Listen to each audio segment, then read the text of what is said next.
Ready? Ready? Are y'all ready? Cause it's rare talk.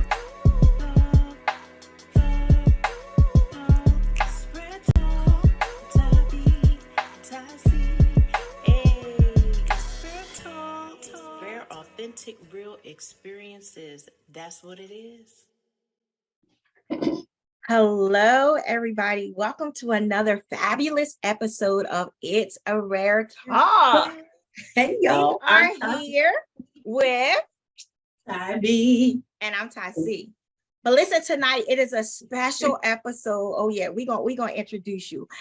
Tonight is a special episode. So normally Ty B and Ty C get to introduce the guests, but tonight Ty C has the opportunity to introduce two amazing people. And so we have the co-host tonight as being one of the special guests on the show. And so we are excited to have Ty B and my cousin Joe, better known as the Bowdens, right? So we are excited. Listen, Joe, I don't have to really give Ty like this special introduction, but we're going to give you one. Shout out to you. Welcome to your first appearance, I'm sure, of many on It's a Rare Talk, where everything is a rare, authentic, real experience. And so I'm excited. I would say little cousin, but I'm only a little cousin to Joe. I'm the big cousin to Ty. Ty really thinks she's the big cousin Joe, but she's not. Okay. Ty is really like the little cousin, but I'm excited actually to be here with both of you on tonight. And we're going to be talking about the topic seasoned marriages, right? And so cousin, you know that when we was actually, coming up with our different episodes that we were going to be using for our first season, this was one that came up like quickly. And so what better set of individuals to have on the show as we're talking about seasoned marriages than you two, right? And so I'm excited because I've had the opportunity throughout these 22 years, right? I remember the wedding day and I'm still in y'all's life now, and so it's been a wonderful opportunity for me to actually see you two still on this journey, still saying yes, still rocking it out, still being an example for young couples today, right? And so marriage, heavy topic, weighty topic, sensitive topic, hard topic, challenging topic, but loving topic, right? And so that's what we want to talk about tonight. So once again, Ty B, you're on the other side now, right? But welcome the Bowdens to the show. And so, like I said, we're going to be talking about seasoned marriages. What do we mean by seasoned marriages? We mean, not that we downplay somebody who's been married a year, 6 months, 5, you know what I mean? But seasoned marriage is somebody, that has survived the good, the bad, and the ugly, right? Because a lot of times we get caught up on that big wedding day, we get caught up on all of those things. But what about the other things that come along with it? And sometimes it doesn't even have to be all deep. It could be things such as learning how to communicate, right? Learning how to share, learning how to be kind, so little things like that play a major factor, as you walk through your journey of being a married individual. So once again, I'm excited to have you here. So listen here, I get to ask all the questions tonight. So listen, Joe, welcome to the show, right? And so we know that y'all have been married for 22 years, okay? And so you two are really not that old, right? No. Cousin, how old are you? I'm 44. You're 44. Cousin Joe, how old are you? 49. Okay, so really you're not that old, right? And so we know that you just celebrated an anniversary of 22 years. Like, shout out to God first and foremost. Shout out to God first and foremost, you know what I mean? But I want to say shout out to you because when I hear 22 years, y'all, I hear commitment. Right? And so my first question goes to my cousin Joe. So 22 years, okay? So that takes y'all back to like being in your 20s, right? And so at that age, I'm sure, the way that you view things now versus back then, it's like totally different. You know what I mean? And so cousin Joe, tell me, how did you know that Ty was the one? Well, it was, I'm going to say this, and she was fishing, y'all. So she was fishing. She threw a line out there, and I caught it. And when I heard the conversation about her dreams and stuff like that, it was intriguing, and all the curiosity, and I was like, man, she's a dreamer, and I never really got it like that from any individual before her. So I was like, man, this is fresh, it's new, and it was very interesting. Yeah. Very interesting. Listen, that's good right there, because what you're telling me is like a woman with some goals, right? A woman with goals, despite of having a commitment with a man, because she was, of course she wasn't married prior, you know what I mean? Right. But she already has some stuff. She already had some goals in mind that she wanted to pursue. And so therefore, when you had a conversation with her, she already knew she has something to be able to present. Right. Yeah. Right. Yeah, that's big. That's exactly right. And so when he's talking about fishing, listen, he was playing ball. I seen him, he seen me. And I was doing music at the time. And I was like, oh, I don't want him to be in my video. But I didn't go and tell him. So I didn't go and, introduce myself and throw myself on him or nothing like that. I had told somebody, I'm like, I want him to be in my video. And the guy told him, and the guy gave him my number. I didn't even tell him to give my number. He gave him my number, and he called that night. Didn't you call that night? Okay, all right. Okay. Cousin, don't let him play you, cousin. He's not playing me. No, but he called that night, and we really had a good conversation. It was long too, wasn't it? Yes, it was very long. But I mean, and I'm glad he pointed that out. That says a lot. A lot of times people don't have conversations. They just wham bam and you're done. We had a really good conversation, talking about life and what we wanted. So that's right. Yeah. I think that's good. I think that they'll see, and sometimes people may make that mistake of not putting those things on the line in the beginning, or sharing those things in the beginning, right? And then that just takes it into like a whole different direction. But I love how y'all shared that y'all went in knowing what each other's dreams and goals were. How long did y'all date before you said I do? So let me see, we met in 94, 95. We got married in 2000. Okay.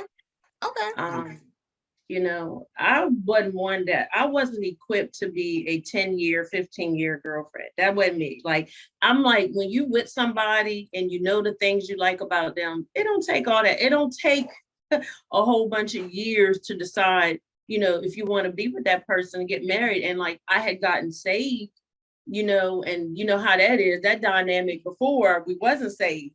And, we were just living life, boyfriend and girlfriend, you know what I mean? Doing things boyfriend and girlfriends do. But when I gave my heart to the Lord, it was like, man, I want to be with him.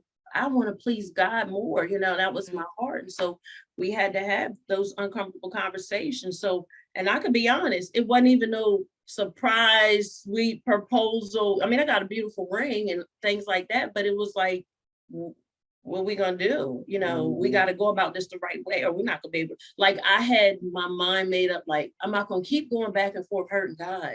I mean, that was just me. Even at a young age, I just knew I really wanted to please God, and so, prayed about it. And the date came, and it was history. So, I like that word. So, cousin, how old were you when you got saved? I was actually 18. It was the same year when I had Trey. And when Trey was 3 months, I didn't even plan it. Like, I wanted to raise him up to know God. And I was taking him to church with me. And that day, I just literally went up for prayer, but I felt drawing. You heard that you can only be saved unless the Spirit draw you. The Spirit of God drew me. And when there was an altar call, like, my hand went up. It wasn't no plan more. Church tomorrow, I'm going to get saved. I mean, I was raised in church. I was made to go to Sunday school and all that. But that day, I don't even know why, but my hand just like went up, tears falling. I could feel burdens lifting up off of me. And I made that decision, and I didn't get it right the first time, so I've had to ask the Lord plenty of times to save me. But it was the first time at 18. Wow. So Cousin Joe, when she came home with that and said, listen, okay, I'm saved now, like, we got to do this right. what was your thoughts? Because she's now saying, this is the decision I've made, Now she's bringing it home to you. What type of impact did that have on I didn't want to jump to anything. I just had to let it sink in. you? I Yeah. had to deal with it. I had to deal with it, and just had to let it sink in, and wait, and just be sure, you know what I mean, and all that kind of stuff like that. But I just had to let it wait and let's take this process. Okay. Okay. All right. So now you here, you married.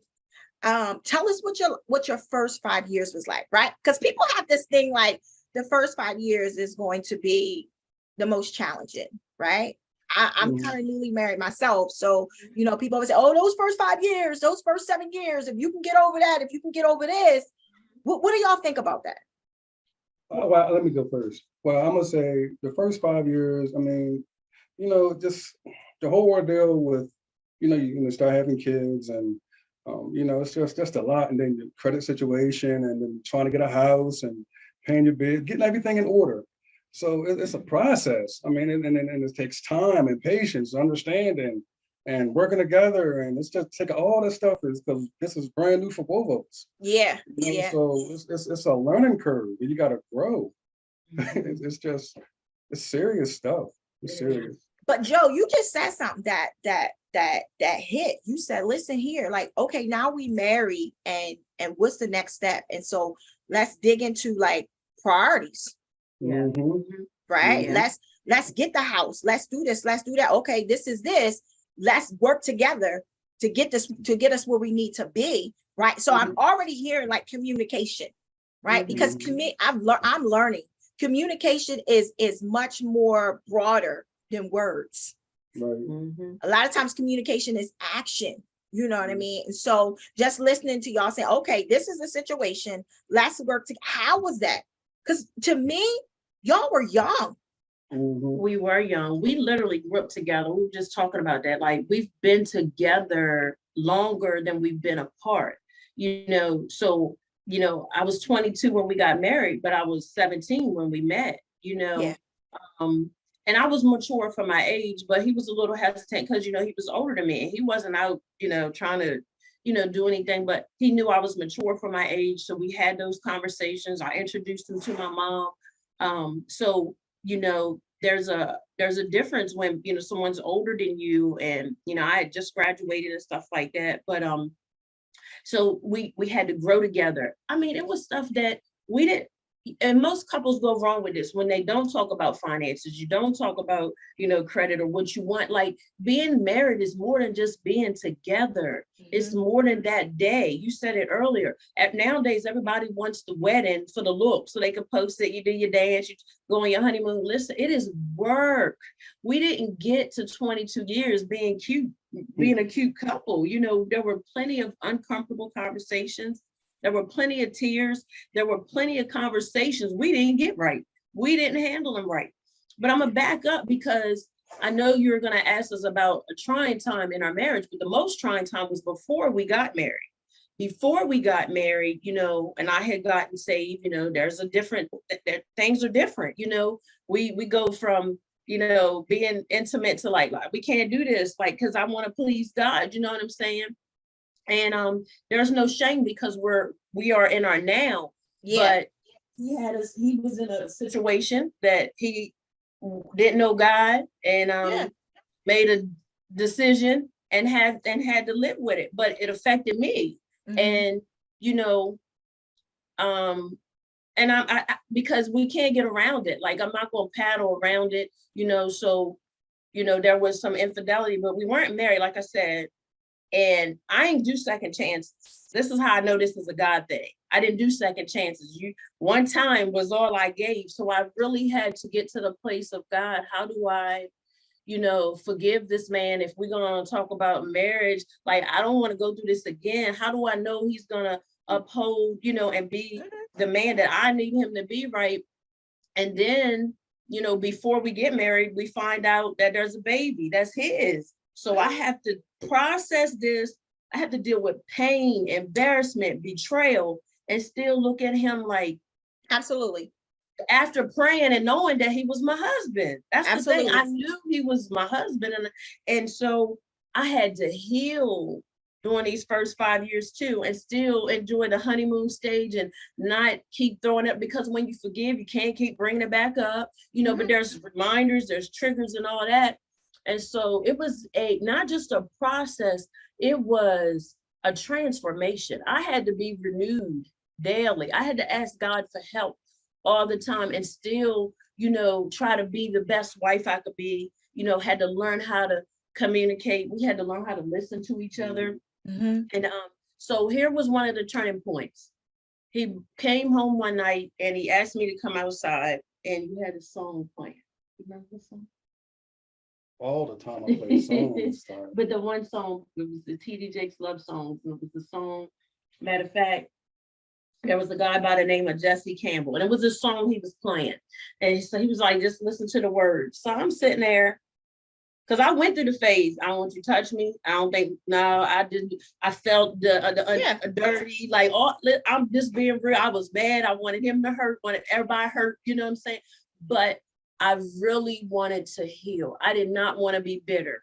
I didn't want to get married to get divorced. That was not the plan. I was in this. We was new. We said, I do. We're in this. Like, it ain't no back and forth. We ain't playing no games. We not sharing. Listen, we go about this the right way, right? So I'm sitting in the car and he played this song for me. And the song was called When God Gave Me You. And all I could do was cry, because listening to the words, like, it described our relationship, you know, and he has put in the work. When I say he has put in the work, he has proved that he's where he wanted to be. Because if not, he could have left a long time ago. I could have left a long time ago. So he has grown up. I've grown up. But wait, cousin, I want you to hold that part, because what I understand is, and this is what I love, because like you said, everybody has, this is our now, but everybody has a then, Everybody right? has a then. And so I've watched Joe travel, and it's amazing. Absolutely amazing. Yeah. Where God has him right now, right? Oh, yeah. And so this is why I'm so excited about this show, because it's never about how you start. Yeah. Right? The starting can be a little rough at times, right? And you share so much into that. And I'm watching Joe sit there and be humble, and I'm watching how God, and I don't want to get too much into his now, because I want him to be able to share it. But I love when that scripture says that all things work together for the good, because I see who he is now in God. It's amazing.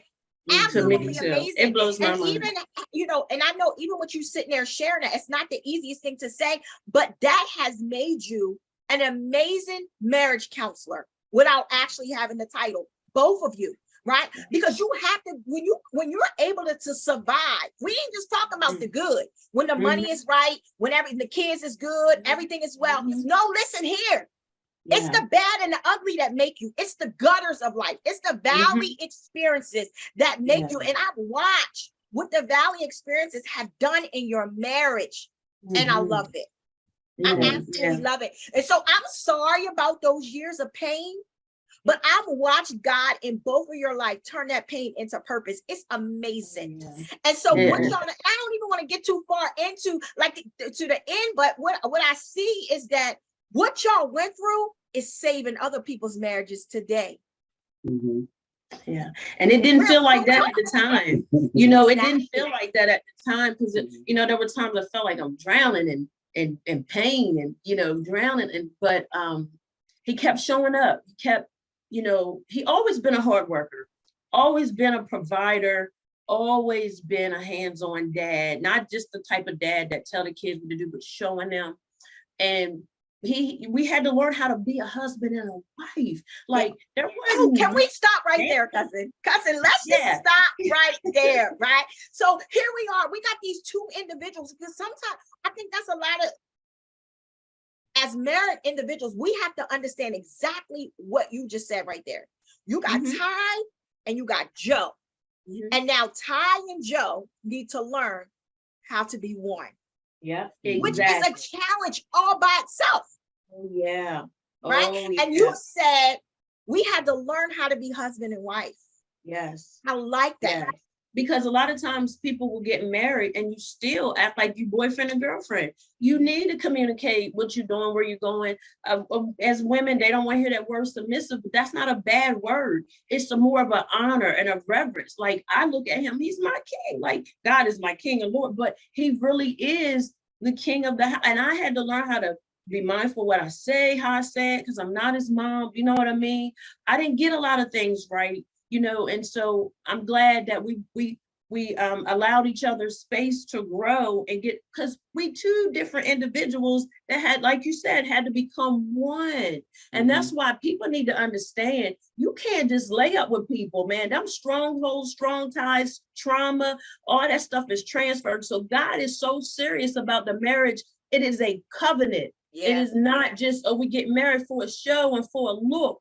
It is so sacred and serious to God that he don't play about it. And so we realize that this is not a joke, because we're supposed to honor God with how we treat each other. You know what I mean? So if I don't treat him right, I'm disregarding what God said. If he don't treat me right, and here's another thing, men that are husbands, it is biblical. If you don't honor your wife and treat her right, your prayer's hindered.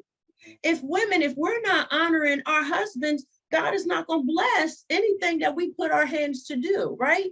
So it's more than a look. I need people to understand that everybody want it. And then for those that say it's just a piece of paper or a ring, that is not true. When you really want to regard God, you're not going to treat it like a piece of paper and a ring.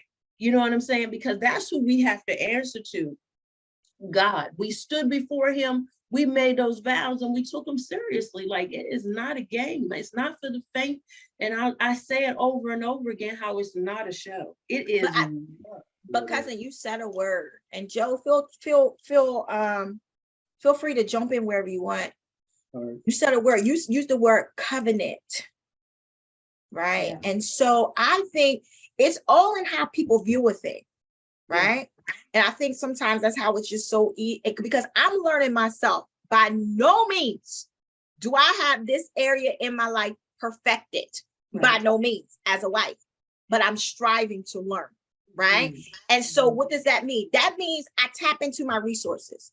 I tap into individuals who've been married longer than me. You know what I mean? I tap into people who can give me wise counsel, right?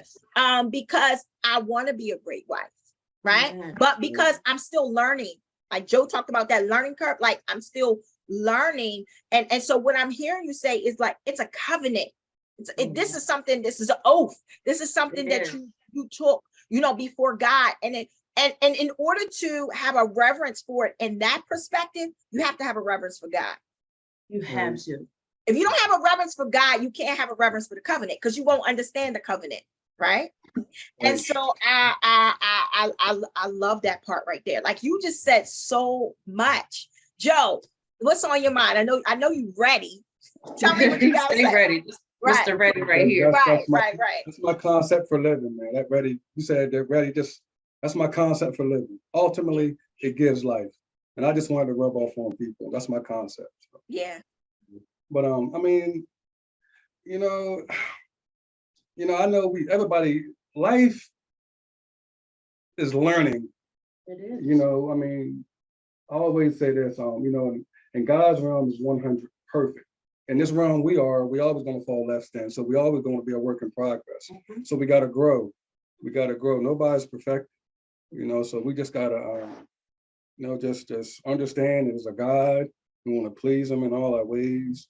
And as a man, do my sole responsibility, raise my kids and do what I got to do by my wife, and just live and prosper and take care of my responsibility. Yeah. One of the things that I really, well, you'll ask that, so I ain't gonna move too fast. I'll wait. Wait, what does your shirt say? Mine, wife life. Oh, wife life. Let me find out. Mine says energy. Energy. Yeah, I see you, cousin. Go ahead and represent that t-shirt.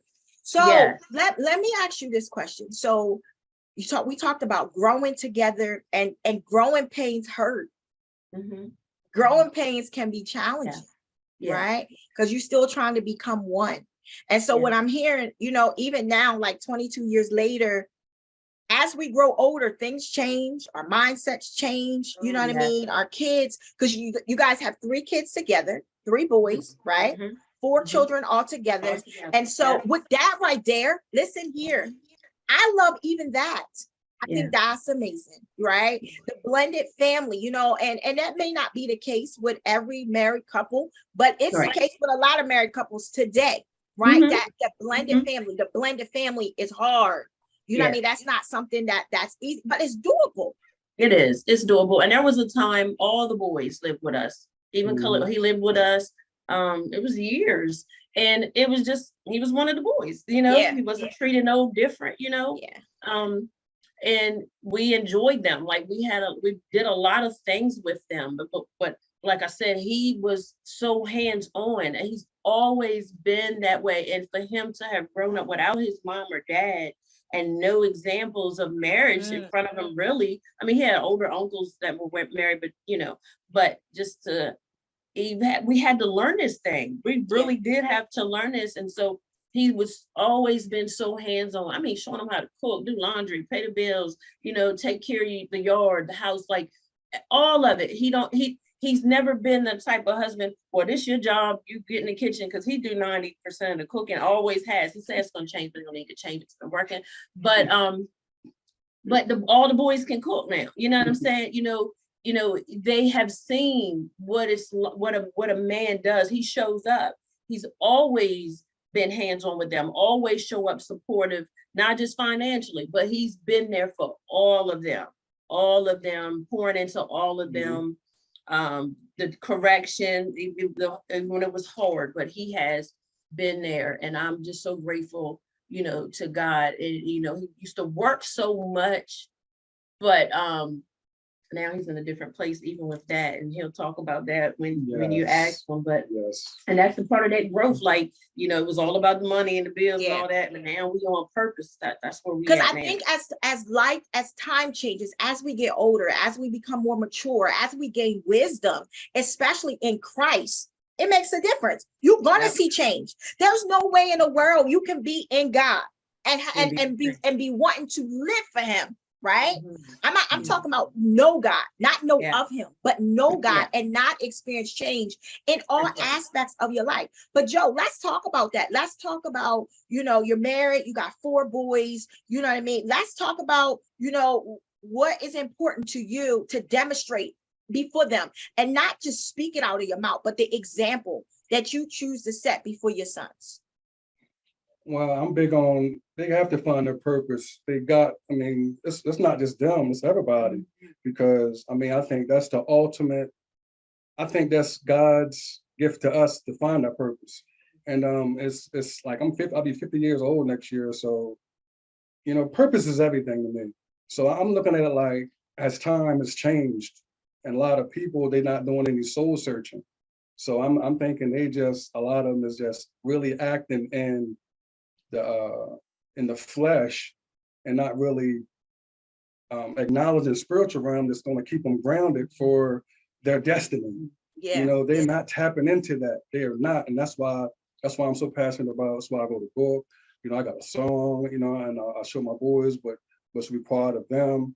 So it's just a lot. Purpose is the key, man. Purpose is the key. I really think if everybody found their purpose and then we supported one another, we don't need to ask the government for anything. You know, but purpose is, you think about it, when we was born, we had our purpose in us before we even knew who God was. We was born with our purpose. We was like, I like Miles Monroe said one time, he said we was born because of purpose, not to find it. It's in us. A lot of people distracted. And that's my number one rule. Joe, that's heavy right there. That's heavy, because purpose has a lot to do with identity, right? Yes. I've witnessed you here to late talking to your youngest son, who's a well-known athlete, you know what I mean, and making his way, you know what I mean. You're starting to see him, and I'm proud of what he's doing. But I've heard you have conversations with him, like acknowledging that he's an athlete, but no, listen here, morals, values, like that matters, respect, Mhm. all of that matters. And I think that we need to be pouring that, especially Yeah. into our sons. We need That's to be right. pouring that. And so what you was actually saying to him, I get that you're an athlete, but these other things matter to me more. Mhm. Right. And so setting those standards and those boundaries, I think that's important. And having 4 sons, that's not easy, right? Not just 4 sons, but in the A midst of these grand. 22 years, y'all got a grandbaby, We got a right? That's like grand. changed y'all's whole lifestyle. yes. You know what I mean? I've watched y'all's whole life shift for this grandbaby. I'm Mhm. gonna say this before I forget. I don't want to forget. This is a valid point, but there's one thing in the Bible that stands out dear to my heart. When it says, "Be fruitful and multiply," most people are multiplying before they're fruitful. So fruitful, to my definition, is becoming everything you're supposed to become. And then once Mm. you become everything you're supposed to become, and now you can venture out and you can, meet that special one and you start multiplying. But if you start multiplying before you know what you're supposed to do, what good are you? Yeah. Listen, this was the joke. Oh my God, if this was 20 some years ago, we wouldn't even, oh Lord, anyway. But I'm cousin, so let's talk grateful. about that. Let's talk about, because we heard you say you got saved first. Okay. Yeah. Yeah. So, I heard you say for 10 years you was praying for your husband. Man, listen, because I had it wrong. Like I wasn't shown or told, okay, once I got saved, I got to run to the church every time the church is open. I wasn't told my first ministry was home. That's first ministry. For anybody listening, your first work is at home. Your ministry is home. Your husband or your children, before you going out and trying to do everything for everybody else. And I had that wrong, and it caused some conflict, because I was gone. Or you know what I mean? Then if I come home and I don't have no energy for him, that's not fair to him. And I've been guilty of that. Yeah. And so, and God instituted family before there was church. You know what I'm saying? And so you do not neglect your husband. I'm not saying that there's never a time where, they have to be understanding and be like, oh, babe, well, I'm serving. You want to be doing what God wants you to do. But when you are married, this is your first work. It is. It is. And we have needs, and we need to take care of each other's needs, and everything isn't, in the bedroom or whatever, but even a mental, emotional needs. I've learned to be a big supporter of him. That's how we like, when he said he wanted to do something, I'm like, okay, babe, well, let's get it done. He's mentioned a book, help him get the book done. Anything that he desires to do, I'm his help. So Yeah. I'm not going to tear him down. I might question like, babe, well, what do you think about that? Are you sure? But not to ever discourage him. My job is to support him. And he does the same for me. He always says, babe, you just have star potential. You are really good at this. You're really good at that. And there was a video he was listening to of Miles Monroe. So many that has really helped the shift in his walk, right? One was when he was talking about the man finding his work. Remember that? And he said before he gets a woman, he was saying how the man is supposed to find his work. You remember that? The one with Miles Monroe. And then he was and then the one about being transformed. But anyway, my point even mentioning that was because when you were talking about the fruitfulness, that's on the same lines. Like people haven't found what they haven't started becoming, but they just want to go ahead and multiply. You know how it is. But it starts at home. That's why everything starts at home. At home first when they're young. Yeah. So that's where we fall in on this trouble. That's why the world is the way it is. Yeah, like it's so much dysfunction, and we really want to be a good example for our boys, not faking anything. They hear us if we never argue. That's one thing I can say. We don't argue. We've had disagreements. We've had dumb moments. I told you, I don't like dumb moments. We've had dumb moments where, it's a little quiet. What's wrong? It's wrong. You can feel it. So if something's off, we know when each other is off. But it's so much better when we're talking and we're able to, get through things. And so let's talk about that, cousin, because communication is a big thing in a marriage. But let's talk. So I remember, you was like, I prayed for my husband for 10 years, and then Joe got saved. Right? Mm-hmm. And what was that like? Because what was that like? Well, I ain't gonna say it felt different. I just didn't do foolish things.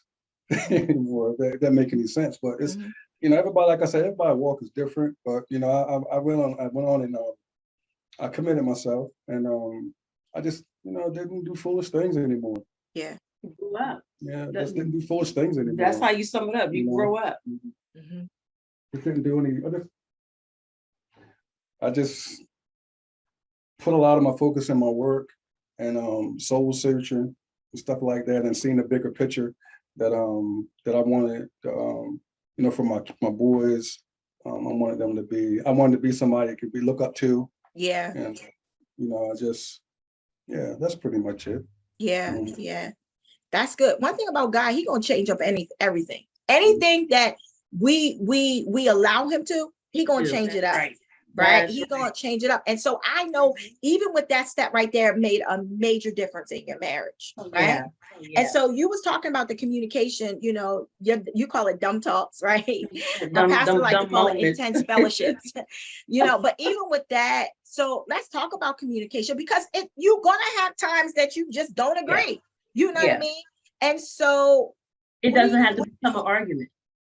It doesn't have to be where there's a door slammed or you walk out, you go sleep in the couch, you sleep in the bedroom. It doesn't have to be that. We never had that. No, well, we had some in the townhouse. Yes, we did. We had some silent treatment, Oh, no, but it was so long ago. So that's not something we Yeah. hold on to, Anyway, so communication is hearing each other out. Like, it's really listening, and it's not even about being right. It's not, understanding that we think different. Men think different than women. We do, but that don't mean we can't come to a common ground, right? We're different species. That's right, we are. But it's about peace at the end of the day. Right. You know what I mean? We don't want to be walking on eggshells. We don't want the atmosphere in our home like, man, this is dumb. Like, I can't think of nothing but dumb. I don't like those dumb moments. But and communicating is even, we have a love language, I look at him a certain way sometimes, he look at me a certain way sometimes, and we know what that means. And then he holds, I hold his hand while driving. Well, he get to stop looking at me like that. But holding each other's hands, just listening, like really hearing each other out, and not assuming, because that's a part of communication too. Sometimes we assume that when I said that I meant it. I didn't mean it that way, babe. But no, you said, but I didn't mean it like that. So sometimes you do have to explain, and we should not feel like we don't need to explain ourselves. We are husband and wife. So if I say something and it don't sit right with you, let me know. Don't take that and days in, and then you want to bring it up, and I'm thinking we good. Talk about it when I say it's okay. You know what I mean? Because you feel that when you become one, you feel all of that stuff. You feel all of it. And I'll say this to not take up a whole bunch of time as far as communication. We know the Bible talks about love is patient and love is kind. Oh, that ain't talking about the strangers, the one that you with, the one that you laying out, the one that you committed to. Like, God holds us at a high standard. Listen, we might not, I ain't do a lot of stuff right, neither one of us, but we decided, number one, we put away childish things. It ain't about being selfish, and not about being right. I ain't trying to prove like I told you so and all that. We're not doing none of that. Right. You know what I mean? It's really just being supportive. It's really just being understanding and patient.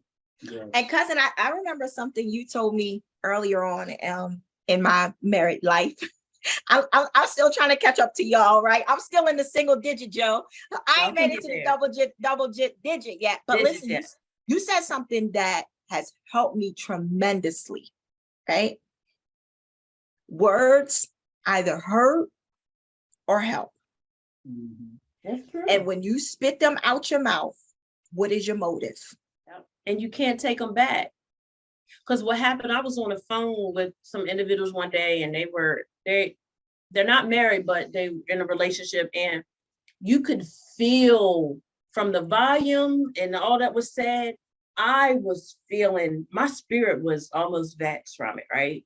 And immediately the Holy Spirit said, if it don't come out in love, it's going to bring home. I was like, what? And I heard it again, and I kept hearing it, and I had to say that to them. I'm like, hold up, y'all, stop. The Lord just let it be known. What you're saying, your words hurt. They either gonna hurt or they're gonna help. That, you know what I'm saying? And so I took that. God was letting me know that too. Yeah, it applies to me too. But I was Yeah. able to share that and help other couples. And that's true, because you can't take it back. You can apologize, but you can't take it back. Because that sting, that's sometimes that stuff stings. Yeah. It can sting. And then you know what I mean, you can just only apologize. So you gotta be mindful. That's not wasting Yes. words. And I Think about think, it. cousin, the minute you told me that, because I was one of those people, and still tend to be, I got to catch myself though, because if we're not careful, you are not hearing to listen. Mhm. Sometimes you want to be like, you know what I Mhm. mean, in a Ready to marriage. And so respond. that doesn't help at all. I've learned that. You know what I mean? That does not help. But I've learned that when you are mindful of what comes out of here, Mhm. Mhm. Yeah. when you, because the Bible talks about that, be slow to speak, Yes. right? And so the minute you said that to me, I'll never forget it. I was like, wow, that's deep all by itself. It really So is. if it's not going to be helpful, It's gonna bring harm. It's gonna hurt you. Yeah, be I quiet. would just be quiet, right? Might But as I used well. to, you know, people think that that's weak. You know, Mm-mm. I got shut up while he lived, or you know, vice versa. You know, he That's got shut growth, up because cousin. she too mouthy and all that type of stuff. No, we have to be conscious of the words that's coming. You know, this one lady told me when I first got married. She said, "I'm gonna give you 2 tools. The first thing I want you to understand that marriage is daily work. It is. Yeah. Daily. Daily. He said Yep. it is daily work. It's not something that you work on once a week. It's not Yep. something that you work on monthly. It's not something that you just shine on and during your anniversary Mhm. period. It's daily work. You have to Yep. work on your marriage there. I didn't know what that meant until I got Yep. into my marriage. Mhm. The second thing she said, prayer will be your best friend. Oh, you talk about it. And I'm gonna tell you what helps. We've learned to pray together. I love when we wake up and pray together. And I'm not gonna act like it's every morning. Sometimes we have to remind each other, but it's so beautiful. That's another form of intimacy. When we pray, we're covering each other. What? You know, I remember like a couple of weeks ago, I was feeling bad, and he came and prayed with me, prayed over me, like this got to go, this got to come off of you. And then went and got the things that I need. Sometimes 2 or 3 o'clock in the morning, leaving out to go get whatever I need to help me, get through. He don't have to do that. I mean, he does a lot. Like, man, and people might say, that's your husband. He ought to know. He really goes above and beyond. And so I have to highlight that because he shows up in our marriage. Like he shows up from the yard work to the dog to what I'm serious. He shows up, and he said to me, God want me to take care of everything under my care. So that's our house. That's me. That's our kids, our grandson. My mom is here. He's really good with my mom. And I just love their conversations. And, it was his idea, like, your mom can come and stay, have her own space. Like, who does that? And just amazing man. Just once something done, it gets done, very hands-on. And it's just been amazing. Yeah, because I like the scripture that you use. 2 Corinthians 13, I think that's what it is. Love is patient. Love it. That scripture right there will make you check yourself. Yeah. I've been there. You know what I mean? Like Joe said, it's you grow together, you learn how to grow. Sometimes it hurts, it's painful, you cry, that all of that is a part of a marriage. You know what I mean? And so that particular scripture, a lot of people read it at weddings, and you know what I mean? We just read it out of just like protocol or religion. But if you really check that, like, is your love really patient? Is your love really kind? What does that mean? Are you willing to endure with your spouse, with your mate? Are you speaking harsh out of your mouth to your mate? But you say you love her. Right. And so those things right there, and somebody might say, I do, right? I do love her, even though I may do this or I may do that. No, we got to check that. Yeah, you're going to bring all that stuff in. You're going to bring all that stuff in. Because people make excuses for why they are the way they are and do the things the way they do. If it don't work, you need to change it. If it don't please God, you know that you need to change it. There's no ifs, ands, or buts, but you have to be the one that's willing to do it. Yeah, but it's not a light thing at all. That communication, because when you can control your mouth, if you can control this, listen here. And here's the thing, it's okay to say, I need fixing in that area, right? It is. Sometimes you don't realize where you're at in a thing until a situation happens, right? Oh no, Mhm. I need to learn how to control my anger. Oh no, Oh, I yeah. need to learn how to control my words. Oh no, Yeah. I need to learn, like, certain things will, but you have to be willing to change Yeah. and say Yeah. it's okay to change, right? Some people say, oh, I'm just like this. I'm gonna be like this till I die. Well, Right. something's You'll wrong miss with that. heaven. You might miss heaven. Like Yeah, that. something's wrong with that. You know, if we Mhm. look at a baby and that baby's crawling at 6 months, and at 5, that baby's still crawling and not walking, we say, wait, something's wrong with that, right? Mhm. No, even in our married lives, like, listen here, we have to constantly be willing to change, right? Yeah. So there might be certain things I don't do no more, but it's still a whole list over here that I still need to fix. And this is why it's so important to be around people who are positive and who Yeah. have the ability to be able to pour into you. And not only that, tell you where you're wrong, right? Right. And listen. That's what I love so much about you, is the fact that you don't mind saying, now, Tonette, no, you might say, now, cousin, can I share something with you? Right, you got that. Joe, Ty got that real smooth voice, right? So I'm really loud and just obnoxious by nature. And Ty is like really soft-spoken. I'm loud when I need to be. And listen, in 40 years, I've never heard you be loud. Ever. I cut something. Not too much, but she it's this in there. Oh, it's just like Prego. It's in there, right? Yeah, it's in there. But I love the fact that you're able to say, cousin, let me share something with you. And it's good stuff. And you're able to share. That's why I'm sorry to say this, but I'm grateful that y'all went through what you went through and survived it. Because y'all don't know, y'all are helping other people. Y'all are. So listen, I don't ever gotta be no wife. Dang. Being completely honest, I'm learning. I desire to be one, but I really don't. So I'm learning through people, first of all, through God, through the word of God, through people who've been there and done that, through people who don't mind sharing their testimonies, sharing their stories, you know what I mean? Positive people pouring in, people praying. I'm learning, right? And so I'm grateful for your Valley experiences, because they have truly, truly helped me and so many other people. Y'all are marriage counselors, like I said, without the title.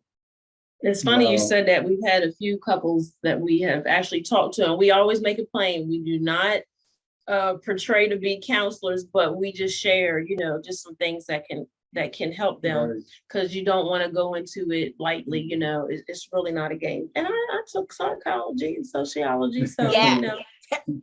Listen, I still, I don't know. All I know is my whole being, after what you said I do, was, God, I just want to please you. Because if I didn't have that mindset, we probably wouldn't be sitting here. It's real. We probably, because I wanted God to really show me what it meant to forgive. And I wanted to forgive right, you know what I mean? Because he's a good man. A lot of people have potential, but it's one thing when you live up to it. And he has lived up to it. There's a lot of women and men dealing with people that have potential, but they're not putting in the work. They're not living up to the potential. They're not getting it out. And so I can't say that I'm glad we went through what we went through. I'm not there. But I can say I'm grateful for where we are. This is our now. I'm sure people feel like there's things they wish they never went through. We don't understand, why even God, because God, I'll say this, God allows things, but he has a perfect will. So I know it wasn't a perfect will, but he allowed it, brought us out, and building us up and making us better. And that's what I live by every year and every day. Like, God, I just want to become my best self. I want to be a better person. That's why I'm not quick to respond. Never been scared, never been a punk. I've always just been mindful. God, I want to please you. As bad as Ty wanted to, in the flesh wanted to act up, I wanted to please him. I wanted to please. Because, cousin, what happens is he who lives in you is overriding your flesh. Joe said he's different now. He grew up. Oh, because yeah. he that lives in him is overriding his flesh. Right? That's He it. has come subject to the Spirit of Yeah. God. When you That's come it. subject, God will check you. Yeah. And Mhm. what happens is the longer you spend time with him, you build a relationship with him and you want to please him. It's no different than a kid wanting to please their parent. Yeah. When Yeah. when you and Joe are at, I ain't gonna call him his nickname, at Kareem's game. Baby. Baby. Okay, you said it, not me. So when he watches this, Joe, he told me in Rehoboth, I really don't like that name, right? I was like, Mhm. okay, I respect that. But when y'all are in the stadium, and whether he's playing football or playing basketball, and he's either done scored or done whatever, to know that his parents are in the audience, in the stands, wherever, rooting him on, proud of him, bragging on him. Do you know, as a kid, how that makes him feel? Yeah. As a child of God, knowing that God is in our corner. He's in the stadium. He is rooting us on. He wants us to do our best. He's bragging. He talked about it in the book of Job. He's bragging on us. Right? And to know that we are pleasing him is an excellent feeling. Yes. And that Yes. means that you got to shut your mouth and not Yep. call him out his name, or you don't call her out her name. And to know that you please God, that Yep. listen, let the other one have the argument. You can have it, sis. Mhm. You can have it, bro. But to know at the end of the night that you please God. To know at the end of the day, and that's what y'all two are doing. You're striving to please God. And because you're striving to please God, ultimately you're pleasing each other. Yeah, Mhm. exactly. Listen here, it comes Yep. together. It does. It Right. does. Yeah, it does. And God has blessed us like tremendously, and not just with our home, but with our kids, they're not out getting in trouble. And we're grateful for that, Kareen is looking and dancing, but God has blessed our lives. He has enriched us. He's enriched our marriage.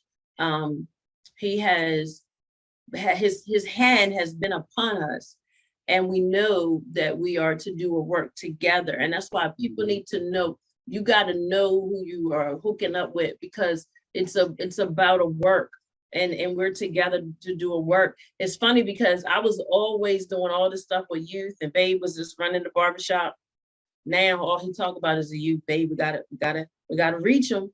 So we're like, God did that thing. He brought it full circle where we're both going to speak to youth and pour into them and build them up. We got some things we're working on. Not going to share it prematurely, but just grateful to God for the doors he's opening, because we have allowed him to be God in our lives and lead us. And so we're grateful for that.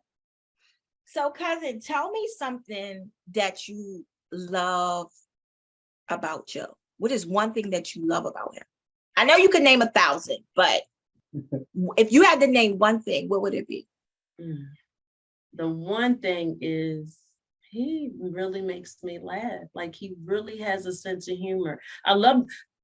It's hard to say one, cousin, because that purpose thing got me. Him all about purpose and God has me locked. But he really has a sense of humor. Like, he is not quiet. Like, we be dancing around the house, we cut up. He really makes me laugh. He sings, and we really cut up. We do a lot of things together. But I'm sorry, you said one. But his sense of humor, how he looks at me too, I love that. All right, cousin Joe, your turn. She's God-fearing. I just can't imagine, being with somebody that's not God-fearing. And I'm funny too, right? Oh yeah, she's funny. She said one thing. Look, she had to throw that part in there. That's extra. That's extra stuff. I know it's extra. It's I'm extra. thinking. But God-fearing, man, that's like that trumps all. Amen. Yeah. Amen. Why do you say that? Why do you feel like that trumps all? Because I mean, I Because feel like there's a lot of people who feel like they don't need God in their marriage. Well, I'm not one of them. Well, we're not one of them. Yeah. But it's a sense of going in the right direction. That's the way I perceive it. Yeah. Yeah. I mean, I'll be 50 years old next year. I just don't have time to be, I just don't have time to be off course. Mm. You're not going in the right direction. Going the Yeah. wrong direction. Yeah, I think with Christ, I can't stop saying it. Like he truly does make a difference. And as you're moving forth in ministry, because ministry is beyond the pulpit, right? A Yeah. lot of people think ministry is just about the pulpit. No, ministry goes beyond the pulpit, right? But going into schools like y'all do, dealing with the youth, like that's ministry, Yeah. right? Y'all have found some common grounds, and just like Joe said, it's been there all along. The Yeah. purpose has been there all along, right? Mhm. We don't have to go find purpose, right? Like he said, you don't have to go find it. It's there, right? Mhm. You just have to be able to identify who you are in Christ. And so now y'all have bypassed a whole bunch of the foolishness things and Yes. able to just focus on ministry. And I just think that is amazing. Yes, it's really enjoyable, It's fun. Mhm. It's fun. We really do have a lot of fun, and Mhm. and that's the only way to really help your marriage. Like you gotta have fun. Mondays used to be our day. We would just ride, go pay our bills, go eat, just spend time. And so if we can't do a Monday, we'll try to find other days or whatever. But that time together, he always talks about the realms. Oh yes. He always talks about the realms, and he always says. Lately, he's been saying, Three "Hey, rent. How many people on here? I don't know, you can't see it. Okay, but don't worry about it. I was going to share something, but I just share about the realms, though. That part about just the only I'm gonna see. because you can't. Whatever she want to ask. Okay. Miss Whatever I Hostess. Mhm. Well, I think I like what y'all just said, because this has like been an area since this is Rare Talk and we talk about things that are real, that balance thing, right? And to be completely honest, that's something I struggle with a little bit, because when you're kingdom minded, a lot of times the juices flow, Mhm. right? When you are a visionary, like you see, They don't stop either. but right, cousin, say it again. When visionary, the ideas, creativity, that stuff doesn't It end. doesn't stop, right? And it just, you can be sitting somewhere and you see something, you'd be like, and really, I know it's not of me, because Right. some of the stuff that I see, I wouldn't even be able to dream of. Some of the Exactly. stuff that God has allowed me to do, I would not been able to do. So I know it's God. But the key word is, and this is me, finding balance. Yeah. Right? Yeah. And so how do you, like, cousin, I heard you say, you're a singer, you know what I mean? You're a playwright, you've been in a lot of plays, you're a leader in the church, you know what I mean? And have been for a long time. You're a mom, you're a wife, you know what I mean? You have a job, like your plate, like we talked about when we first started the show, we were sitting at the table, Joe, and we was like, yo, our plates are full already. You know what I mean? Like you know how you got them sectional plates, but the stuff is like overflowing, like there's a lot, and we share so many common things, and that's what I love, right? But we talked about this thing that we even was starting to show, like, and cousin was really on me because I'm really bad with it.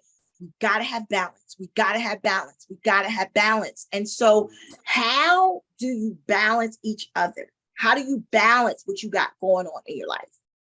Joe's a bar, he runs his own barbershop, you know what I mean? Very active with your children, up and down the road with your children. Joe does ministry himself, you know what I mean? Joe is an author, you know what I mean? He's out, I've seen him, a picture of you, cousin. I'm not sure where he was, but he was kind of like mentoring and talking to kids and all that. Like you got all of that going on. How do you balance it?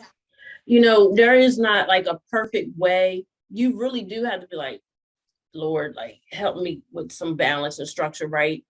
You have to have days where you don't do stuff unless you just resting, getting refreshed, restored, just talking to God downtime, because the hustle and bustle, it'd be like so much stuff going on. I can honestly say with all the things on my plate now, I am less burnt out and on the go. It seemed like I'm still all over the place, but I'm not. But when I first started out, I was burnt out and I was everywhere and I felt overwhelmed. I do not feel overwhelmed. All this stuff, I don't feel overwhelmed because I know how to say no, and I know how to pray about things and, discern what not to do and where not to go now. And before I didn't, it was just an invite, I'm gone. Babe, hey, I got this invite now and it's not. And now, I want him with me, hey, what can we do together? I don't want to be where I'm always gone and he's home. And because it was a lot of that, him working a lot and I was always gone, so he had missed some things. But then, so now, but it's barbershop. Because you were 5 days a week or 6 at one time? Oh, at one time, in the beginning was Almost it was 6, every 7, day. almost every I day. mean, it was almost like when I came home from barber school, I was Mhm. cutting hair Friday, Saturday, Sunday, working pressing forward, working overnight in the evening, and it Mhm. was just woof. Yeah, it was a lot. Yeah. So It was now, a lot. but God, Mhm. when you're doing what you're supposed to do, God will lighten it. And so Mhm. now 3 days a Oh, I week. work 3 days a week now. I got a lot more time to put a lot of my energy in this magnificent plan the Lord has put on my heart. Yeah. Yeah, I like to make you and laugh. even sitting down having the family meetings and discussions, that's necessary. We have them with That's our good. grandchildren. Talk about Oh, that. Because here's the Yeah, thing, marriage is not, marriage consists of so many components, so many. so many Mhm. pieces. Like we've talked so far, we talked about the covenant, we've talked about growth, we've Yeah. talked about salvation. You know what I mean? We've talked about communication. We've talked Yeah. about balance, like just trying to learn all. And so each person consists of all these different components that we're talking about. And now you got two people in one house and you got to figure it all out, right? And you know what, Wow. cousin, you cannot be jealous of each other, and in their giftings, you have to be each other's biggest supporter. You cannot feel intimidated. You got to be confident in who you are. And we balance each other. Like sometimes if we're out, people calling for appointments or whatever, nowadays he'll be like, no, I ain't working this day. I ain't working past that. He has set boundaries. And before he was just like, man, I'm just gonna cut till the money stop. You know what I mean? And his mindset has changed. Because he always says, I was fixing people up. Oh, I'll let you say that. wow. Being a barber, it's just it's exterior. I'm thinking internal for longevity now. Yeah. Haircuts change all the time. I mean, I'll share that on the next one. But I'm just saying, like, the haircuts and hairstyles change all the time, and it's exterior. My desire with my book and my next mission is more internal. So this is, like I said, my concept is life. Yeah. So Yeah, what and I so really we- hear though, Joe, like you Each other really else, see so. he's really focusing on his spiritual work, Mhm, mhm. which is going to take care of the natural work. Yeah, That's Right. Lord. I found that out. When you put God first and his Yep. stuff first, he takes care of everything else. You know what I mean? Everything. And listen, Joe, when we take care of God first, you saying you down to 3 days, he will send more clients in the midst of 3 days because you're Oh. taking care of Yes. his business than he would if you was open up 7 days. I know it to be true. That's right. It is true. That's It true. is true. We That's cannot true. beat God. We cannot Hmm. beat him. Not at all. Not We at all. can't It's beat crazy. It's crazy because if it wasn't for the pandemic, I probably still had my barbershop in Feathersburg. I probably still be working 6 days a week. And But the Lord orchestrated yeah, that thing. yeah. He moved for us. He shut the country down so I could work on this plan. He always said, he said, man, the Lord shut everything down so he could have me home. Yeah. And then now focusing on, But you know the what, big cousin? picture. Joe, you know what, for real, if a lot of us would grab a hold of that, we would all Yeah. see that. You know Yeah. what? I did the math one day. I did the math. I did the math from when I first started renting. I did the math for my rent, and I did the math for my electricity. All my expenses over the years. If I just had a place to come from the beginning, I probably wouldn't have to work anymore. Yeah. But it was Yeah. a lesson learned. Yeah. It was Yeah. a lesson learned, and I Yeah. had to go through it to really appreciate where I am now. That's good stuff. That's That's great good stuff. stuff. You know Because what I mean? I'll say this real quick, when it comes to like if husband and wives having schedules, y'all should talk about them together. Babe, what you got going on? Like do it ahead of time. So then when that day come, it don't seem like, oh, you ain't telling me, or I ain't know you had that. Like Yeah. you need to, like sometimes we'll just go get a hotel, we'll just go away. Like it's good to do that, or just taking a ride somewhere, or you really better make it intentional about spending time together. I'm serious. You don't want, and when you see something that ain't right, address it right away, work on it right away. Like if I said something and I came off too hard, babe, bring it to my attention. Then don't wait till a week later, then tell me like, I can't work on it. Yeah. I mean, you know what Yeah. I'm saying? Let me know. But it's not about looking for things and picking out, but how can we better, ourselves and each other? But that balance thing, you just have to set boundaries for real. Yeah. You can't tell everybody yes all the Yeah. time. Yeah. Cousin, you said something else. Y'all see why I love her, right? World, y'all listen here. What Yeah. y'all hear right now?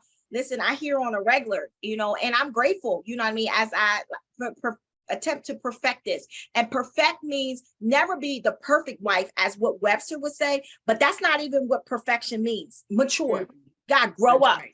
and mature. Like, come on, Tonette. Like you know, Mhm. because even going from that singleness to marry is a hard step all by itself. Yeah. You know what I mean? Especially if you've been doing stuff your own way for No so way. long. Mhm. You know what I Mhm. mean? And then you step, and now I'm like, wait, you know. So Yes. even that right there, but once again, gotta be willing. You You do. gotta be, have you to be gotta willing. be willing. Yeah. And so, Yes. cousin, you said continuing to date, right? Yeah. Like Mhm. you've helped me so much, even just now, like being completely honest. Continuing to date. What do you mean by that? Like the time together. I'm sorry, it don't everything don't have to consist of spending money. But because he always say, man, if we ain't somewhere making money, we out there spending it. But like he knows my favorite stores. If he take me to Marshalls, Ross, and TJ Maxx, I'm good after that. And and we need to spend how much money. We go get something to eat. Like it's just that time. It's time. He didn't want to mention the realm, but he often says, babe, this is the only realm, which is, I'll just say atmosphere, or where we can see each other, where we can talk. And because when we depart from here, we're not going to be together. So we want to enjoy it, not fussing, not angry. So going out to eat, we were at Olive Garden maybe a couple of weeks ago. Remember we got that some pasta or the soup or whatever. It was cold in there, but it was just to be with him. I look at his big eyes, we sitting across from each other. I'm just batting my eyes at him, like just getting out. You know, we were we were in Ocean City with October, I think, and you were sitting up. He had your feet propped up. He just wanted to look at the water, and I was like, okay, we're gonna get a room where he could just sit and look at the water and just chill. We went out to eat that night and came back. We rested. Like, I mean, just dating, remembering your why. You got to refresh that thing because everything is in the beginning. Wait, cousin, what you say? I want to make sure we caught that. You said remembering your why. Yeah, everybody talks about remembering your why when you start a business, but you need to remember your why. You said That's I good. do, That's and good. that you those vows, because people are not upholding their part of the vow. That's why I don't really get into. I love weddings, but the wedding is really for the guests. The marriage, that's Yeah. the two that decide to become one, and that Yeah. that three-strand cord, God has Yeah. to be in the middle, and people don't have him, God, in the middle. They really don't. Yeah. And you can see because now they feel like they can't reconcile. Well, Mhm. when people can't reconcile, that means it's pride, ego, or somebody don't want change. Mm. It's pride, ego, somebody don't want to change. But when you got willing people that are willing to change and keep God in it, man, he Yeah. can bring it out and really bless your life around. And let's talk about this, like, because this is an important topic. It really, really is. And cousin, you know, our thing is to throw people a line of hope.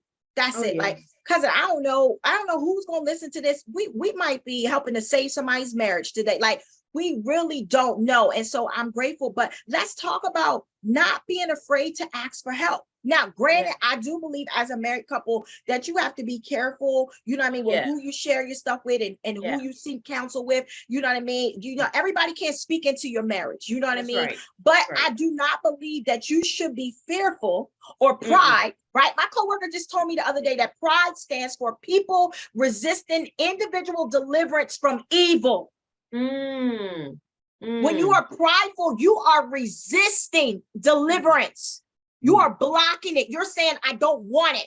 You're saying, get it away from me. You're saying, I like being like this. I was born like this. I'm going to die like this. I've always been like this. I ain't changing for nobody. Nothing's healthy about that. If you really want to know the truth, because just like Joe said, even now at being almost 50 years old, he doesn't have the same mindset when he was 22. That's right. Marriage now at the age of 43 and 49 or 44, sorry, 44 and 49 has to look totally different than when y'all said I do 22 years ago. Oh, yes. Oh my, it has to look totally different. Totally different. Yes. Oh, the my only God. way now that it looks different, some change had to take place, you know. And so let's talk about that. Not being fearful to ask for help. Listen, me and my husband, me and my wife, we in a tough place right now. I need help. And you know what? I can honestly say we didn't have, before we got counsel before marriage. I don't think we've had to have counsel while we were married. We literally counseled ourselves. Like we really just Communicated, talked it out, prayed, cried, found some scripture or whatever. I mean, I think I've talked to his sister before because she gives sound, Yeah. advice. She's gonna tell me no opinion. She's gonna tell me what God said, and that is it. And so, but I really haven't had to seek it out. There was a couple that I knew of that I really looked up to. I loved how they would call each other sweet little nicknames, and we always have nicknames for each other. But I just thought it was so cute. They would be on the phone. She'd be like, "Hi, honey," and I was like, I ain't never heard somebody call her. But I'm always calling her, "Hey, babe," "Hey, hon," or we call each other love and all that. But it looks totally different from when we first said I do. But it's what we make it. That has always been our, not really mantra or a motto, but our marriage is what we make it. There were people that said stuff to him before he got married. "Man, I don't know if you want to get married, you're going to be like," get away from marriage bashers. And I ain't gonna say you don't want to hear from those that are not together anymore, because they may have something they can share with you, but you do have to be mindful who you're talking to.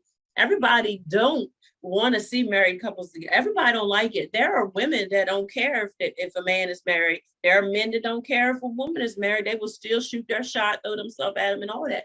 But when you realize that covenant, we ain't playing here. I'm gonna share this with you because I remembered it, but I ain't gonna take long. I met this woman that was married. I don't even remember where I met her at. I think I was like at a book club or somebody's house.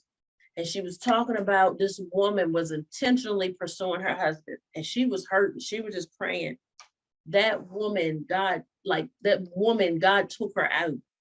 He took the woman out that was fooling with her husband, because God is serious about covenant. And why did I share that? Because if people gonna play, because there are people that will get married but still do their mess, living a double life and all that. Everything comes out in the light. Everything. We can't get nothing past God. Everything come out.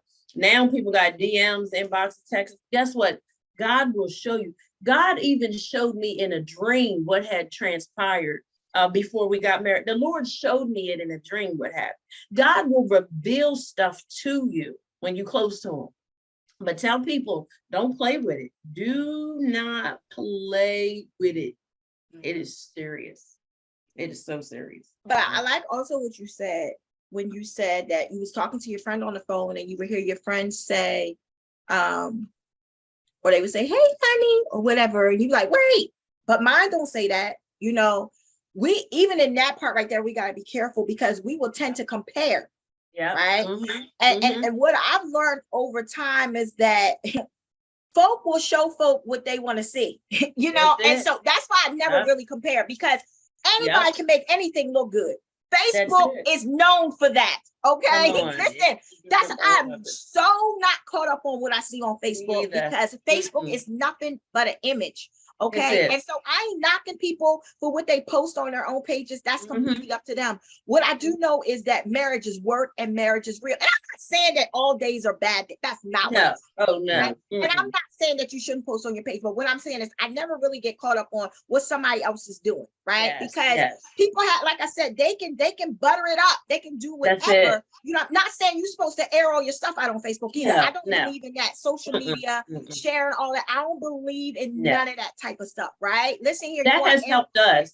That has helped us in our marriage, not going to people with our business, putting everything out. We don't blast each other out, like a lot of stuff, because I didn't even get on Facebook when it first came out. Like I took a long time, but I like to share highlights, good things, you know what I mean? Because if we're going through something, it's between us and God anyway. Now, if he give us the liberty to share it, to help somebody, but it's not a show and it's nothing to fake, we love on each other. We really do. Right. And if we have a moment, it's going to be a moment. We're not going to make that moment a season, because that's where couples can go wrong. You have a bad moment. Instead of you working on it, it becomes a season in your marriage. Really, let's go there. Listen, and so to our producer, it's Ty's fault. Okay. Listen, part two. No, hold on. So listen, when we get the message, I'll be like, it's Ty B's fault, right? But no, this is good. This is good. I because I like what you just said right there too. That was like so deep.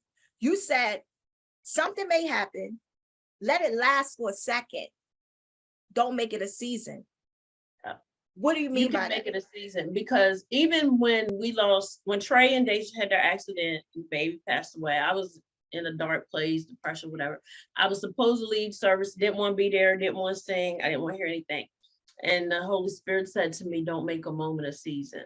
And what he let me know is things gonna happen in life, a lot of things that we have no control over. Okay, we can cry, get it out, but I don't have to stay there. You don't have to remain. So if you hit a hard place in your marriage, you don't have to stay there. You figure it out, and if there's no resolve, then you seek some help. You got, come on, we got to be wise with it. We're not That's supposed to good. be foolish. We're not supposed to be foolish. Right. We're supposed to be wise. So if I dwell on something that ain't right, or if I keep doing the same old thing and it ain't right, I done made that thing a season.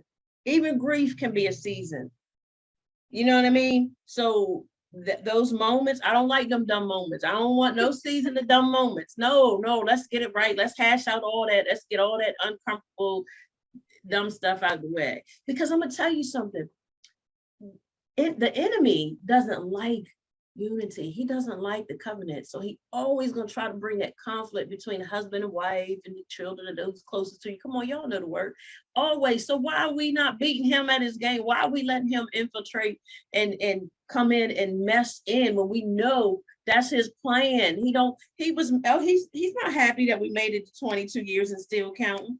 So wait, cousin, another nugget. Yo, you dropping them tonight. Both of y'all are. Listen, you said the enemy doesn't want to see unity.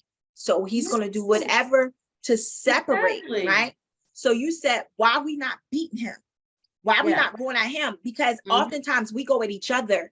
Exactly. We fight, spouses fight one another instead of fighting the instigator. The instigator, right? The instigator. He is an instigator. Yes. You know what I mean? Yes. He is the one that's coming in and causing chaos and confusion. It's the spirit behind either spouse that you may have an issue with or whatever's going on. Yeah. The enemy is behind that. And so that's a good point right there. You know what I mean? Go after the instigator. Go after the troublemaker, put him out. How do you beat them? Being lovey-dovey, kiss on each other, compliment each other. How would you really talk? Like, I brought him some lunch today, baby. Was surprising him. He surprised me all the time. He always come in the house with my favorite things.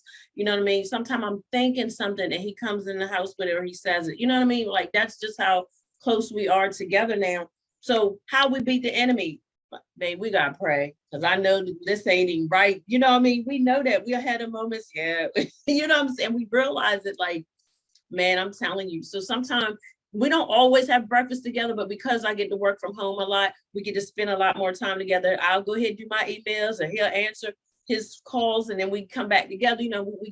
We get a lot more time, together. But we able to beat the enemy, because if we're apart all the time and we're not communicating, the enemy has a field day. If we haven't reconciled, if we go to sleep angry, that's the foothold for him to get in. You know what I mean?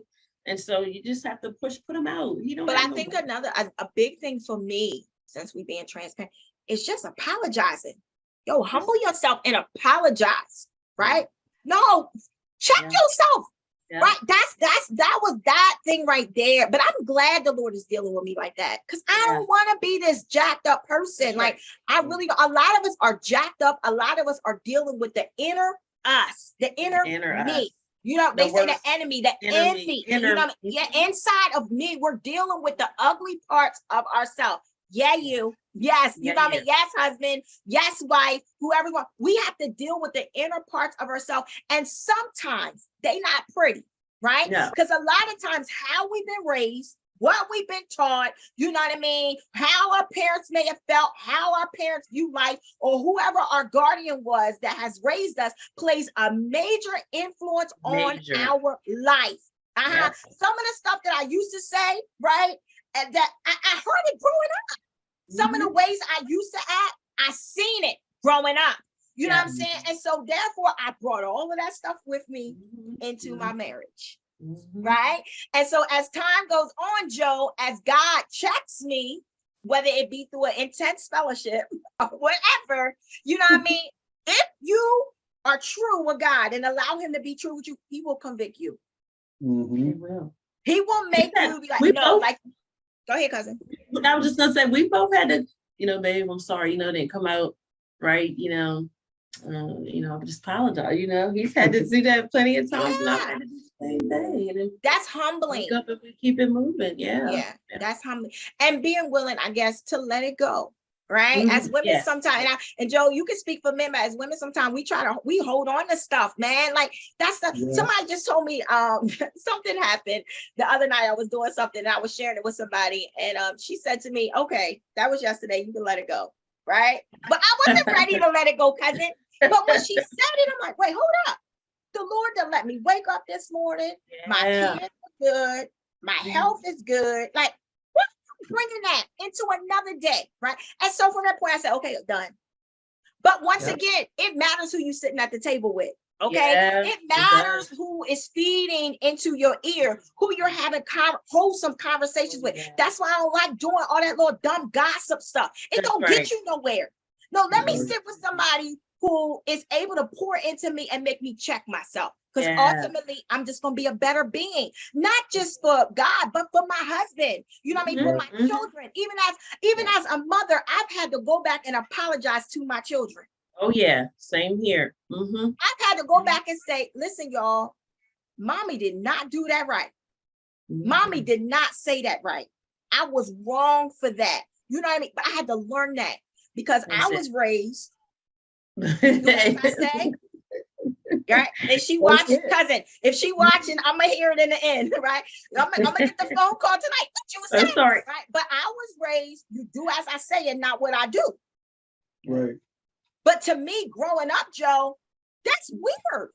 You know, that don't make sense because as parents, we are the influencers in the house. So how you gonna do so? And I'm not saying that she was like this parent who did crazy stuff in front of me, but that's what they believed back in the day. I'm the parent and you do what I tell you to do and don't worry about what I do. That just doesn't make sense to me. And so therefore I had to break that in my own home when I became a mom, so so life is all about changing. Life is all about, Joe, as you say, self-evaluation, self-reflections, you know what I mean? And because every day we should desire to want to grow.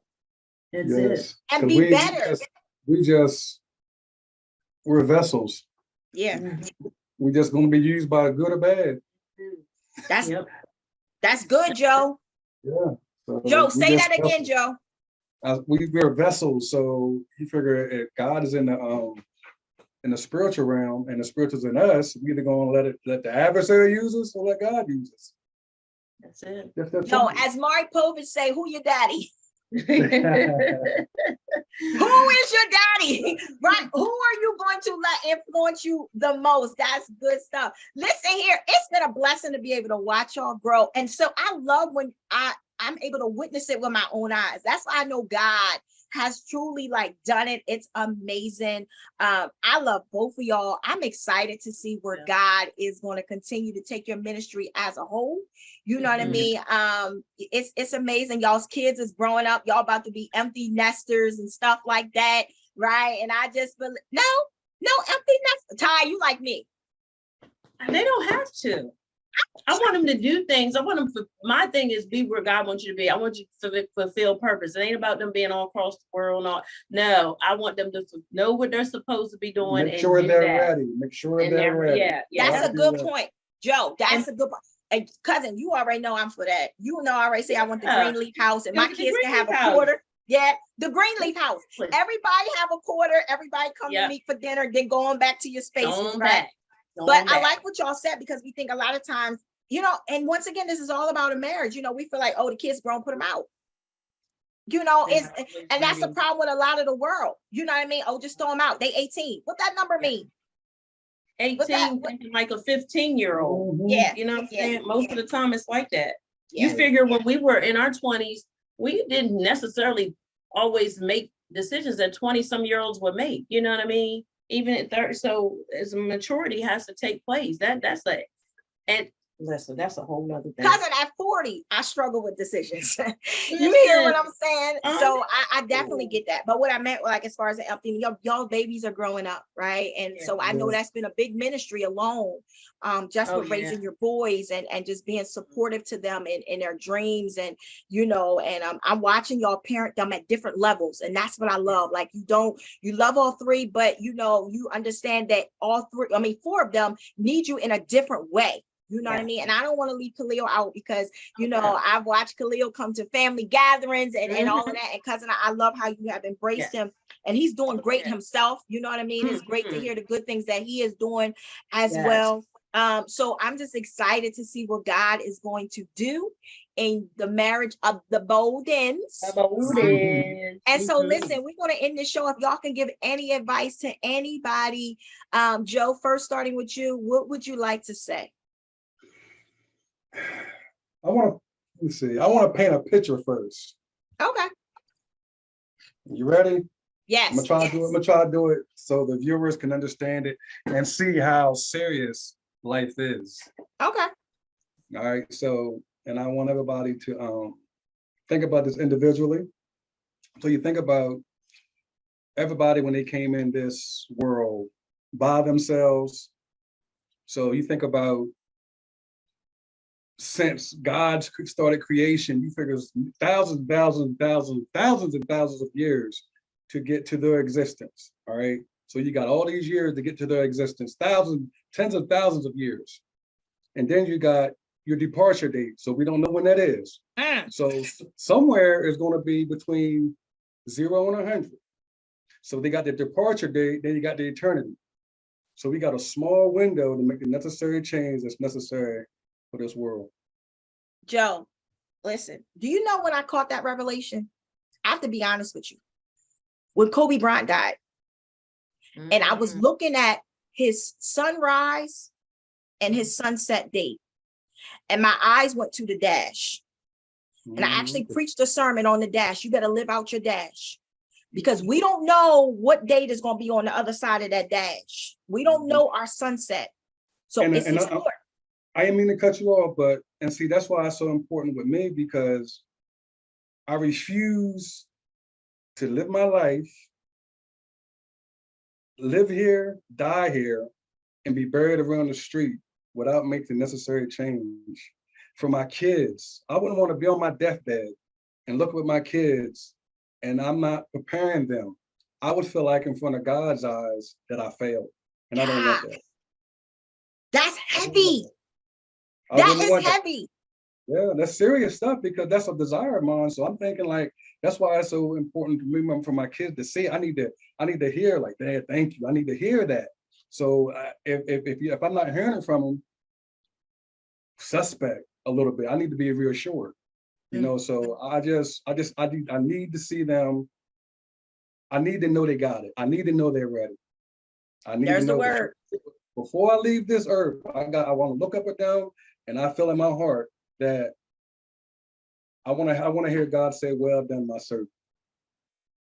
Listen, we could end the show right there, because that is my thing. I'm living to hear, "Well done, my good and faithful servant." And Joe, in order to be able to hear that later, we got to live right now. Oh yeah. Right. And so go ahead. No, so what I like what you're saying, because it's about purpose. We have to take advantage of the now. Oh yes. That's it. That's good stuff. It is. I mean, because I feel like I think about what Jesus. Jesus was a man, so my purpose, I think about what he did, and I'm trying to, if I believe in him, I gotta follow his ways and be a help to others rather than just myself. That's good stuff. Cousin, that's good stuff, girl. It is. So I get to hear his I get to hear the sermons all the time. I'm the first one that gets to hear him. I'm like, yes, thank you, Lord, bless the Lord. And I can attest to what he's saying. It is true. At the end of it all, it's all about purpose. But I will say this to any couples out there, whether you're married or you desire to be married, you know, this is what God honors. Because we live in a time where anything goes. And that's not, if we want to please God, you can't live like that. Anything goes, marry whoever you want to marry, be whoever, do what you want to do. No, and think He's gonna bless it. He's not. So those marriages, don't take them lightly, get the help. If you need help, ask for help, but remember your why, enjoy it, like have fun, create memories, like, it is what you make it. You think about all that money and time you invested in planning in that big day. Come on now. It's about pleasing God, and it is a beautiful thing, and that's what God honors. He does not honor the common law. Listen, I ain't getting into the common law, but people think because they've been together for so long that you just be together. No, go about it the right way. Let's do it God's way. I'm going to end with that. Let's do things God's way so we can please Him, and make change in the world. Well, as the host tonight, Ty C, I would just like to thank the host, Ty B, and her husband, Joe, for being a part of It's Rare Talk. Thank y'all so much for your transparency. Listen, I know y'all helped somebody tonight. First of all, you helped me, okay? As y'all was talking, because if you want to be a better person, like Joe, that he kept saying, a self-evaluation, you have to do a self-evaluation, and God is still using people.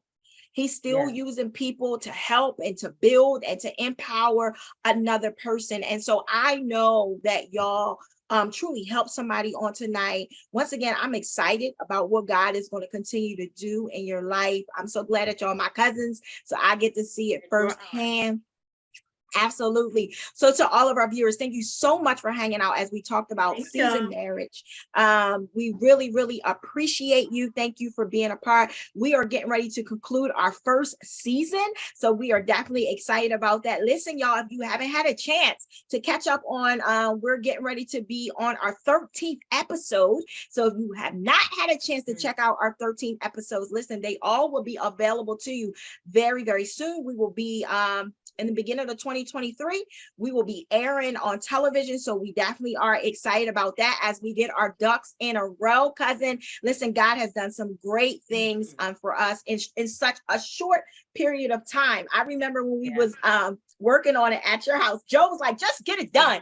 You know what I'm saying? Stop talking about it and just get it done, And so we thank you for your support, as well as my husband's support, being behind the scenes and allowing us to be able to do what we need to do for our show. We are definitely excited. So listen, guys, if you are not following us, please make sure you follow us on It's Rare Talk on Facebook. We will soon be on Instagram as well as YouTube. As we begin to promote our show on our cable television stations, we will be sure to let you know that as well. Listen, if you are interested on being a part of It's Rare Talk, you have something that you want to talk about, feel free to send us a message at itsraretalk@gmail.com. Absolutely. That's going to be an inside joke forever. Listen, Joe, get tired to tell you about it behind the camera, right? So once again, we thank you so much for hanging out. And until next time, it's rare, authentic, real experiences with Ty B and Ty C. That's what it is, y'all. Have a good one. Are you ready? Are y'all ready?